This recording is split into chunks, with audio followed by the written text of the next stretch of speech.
BSP സംസ്ഥാന അധ്യക്ഷനെ വെട്ടിക്കൊലപ്പെടുത്തി BSP Tamil Nadu അധ്യക്ഷൻ കെ ആംസ്ട്രോങ് ആണ് കൊല്ലപ്പെട്ടത്. ചെന്നൈയിൽ ഇന്നലെ രാത്രിയാണ് സംഭവം ഉണ്ടായത്. അക്രമി സംഘത്തിലെ 6 പേരെ പോലീസ് കസ്റ്റഡിയിൽ എടുത്തിട്ടുണ്ട്. വിവരങ്ങളുമായി ഗൗതമുണ്ട്. ഗൗതം, ഈ 6 പേരെ കസ്റ്റഡിയിൽ എടുത്തിട്ടുണ്ട് എന്ന് പറയുന്നു. എന്താണ് ഈ കൊലയുടെ പുറകിലുള്ള കാരണം എന്നുള്ളത് വെളിവായിട്ടുണ്ട്. എന്നാലും മായാവതിയൊക്കെ ഉടൻ അവിടെ സന്ദർശിക്കുമെന്നറിയാൻ സാധിക്കുന്നുണ്ടല്ലോ. പ്രതിപക്ഷം ആരോപിക്കുന്നത് ഒരു ദേശീയ പാർട്ടിയുടെ സംസ്ഥാന അധ്യക്ഷനെ വരെ കൊലപ്പെടുത്തുന്ന രീതിയിൽ സംസ്ഥാനത്തെ ക്രമസമാധാന നില അവതാളത്തിലായി എന്നുള്ളതാണ്. എന്തായാലും കൊലയ്ക്ക് കാരണം എന്താണ് എന്നുള്ള എന്തെങ്കിലും സൂചനകൾ കിട്ടിയതായി നമുക്കറിയാൻ സാധിക്കുന്നുണ്ടോ? ലക്ഷ്മി, തമിഴ്നാട്ടിൽ ഗുണ്ടാ സംഘങ്ങളുടെ വിളയാട്ടം അത് ഓരോ ദിവസം കഴിയുന്തോറും കൂടുതൽ ശക്തമാകുന്നു എന്നതിന്റെ സൂചനയാണ് BSP പോലെ ഒരു ദേശീയ പാർട്ടിയുടെ സംസ്ഥാന അധ്യക്ഷനെ ആളുകൾ നോക്കി നിൽക്കെ വീടിന് മുന്നിൽ ഇന്നലെ തമിഴ്നാടിന്റെ തലസ്ഥാനമായ ചെന്നൈയിൽ വെട്ടിക്കൊലപ്പെടുത്തിയിരിക്കുന്നത്.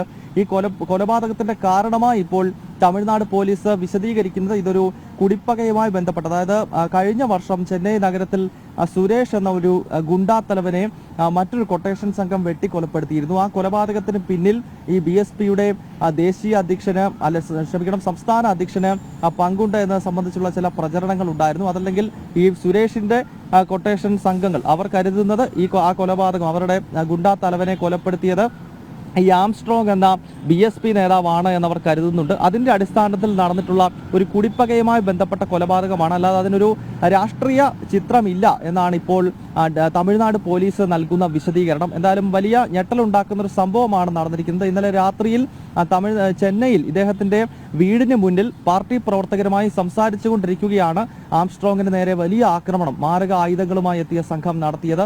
8 അംഗ സംഘം 3 ബൈക്കുകളിലായി എത്തി ഈ കൊലപാതകം നടത്തി എന്നാണ് ലഭ്യമാകുന്ന വിവരം. കൊലപാതകം നടത്തിയ ഈ 8 അംഗ സംഘത്തിലെ 6 പേരെയാണ് നിലവിൽ തമിഴ്നാട് പോലീസ് അറസ്റ്റ് ചെയ്തിരിക്കുന്നത്. സംഭവത്തെ അപലപിച്ച് BSPയുടെ ദേശീയ അധ്യക്ഷയും ഉത്തർപ്രദേശിന്റെ മുൻ മുഖ്യമന്ത്രിയുമായ മായാവതി രംഗത്തെത്തിയിട്ടുണ്ട്. മായാവതി ഉടൻ തന്നെ ചെന്നൈയിലേക്ക് എത്തുമെന്നാണ് നമുക്ക് ലഭ്യമാകുന്ന വിവരം.